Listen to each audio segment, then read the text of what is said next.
அனைவருக்கும் வணக்கம். இந்து ஆட்டோ தொழில்கள் முன்னணி சங்கத்துடைய சென்னை மாநகர செயலாளர் எழில்ராஜ் பேசுறேன். சமுதாய சமர்ப்பணம் நிகழ்ச்சி இந்து முன்னணி சார்பாக வருஷத்துல ஒரு வாட்டி நடக்கக்கூடிய சமுதாய சமர்ப்பணம் நிகழ்ச்சிக்கு இந்த வீடியோ அப்லோட் பண்றோம். இதுல பாத்தீங்கன்னா இதுதான் சமர்ப்பண கார்டு நிகழ்ச்சி, சமுதாய சமர்ப்பண கார்டு நிகழ்ச்சி. இதை கரெக்டா அந்த எழுத்தெல்லாம் தெரியல மாதிரி வருது.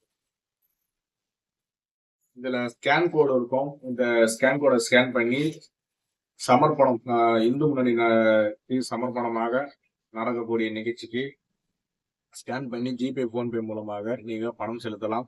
பணம் செலுத்துறதுக்கு அப்புறமா என்னுடைய நம்பர் வீடியோல இருக்கும். அந்த நம்பருக்கு வாட்ஸ்அப்ல நீங்க அந்த ஸ்கிரீன்ஷாட் சென்ட் பண்ணீங்கன்னா உங்களுடைய அந்த டிரான்சாக்ஷன் ஐடி இங்க எழுதிட்டு உங்க பேரு போன் நம்பர் எழுதிடுவேன். உங்களால முடிஞ்ச அளவு சமர்ப்பண நிகழ்ச்சிக்கு தான் கொடுத்து, சமுதாய சமர்ப்பணத்துக்கு தான் நிதியை கொடுத்து உங்களுடைய பங்களிப்பை இந்து முன்னணிக்கு வழங்குமாறு தான் கேட்டுக்கிறேன். நன்றி, வணக்கம்.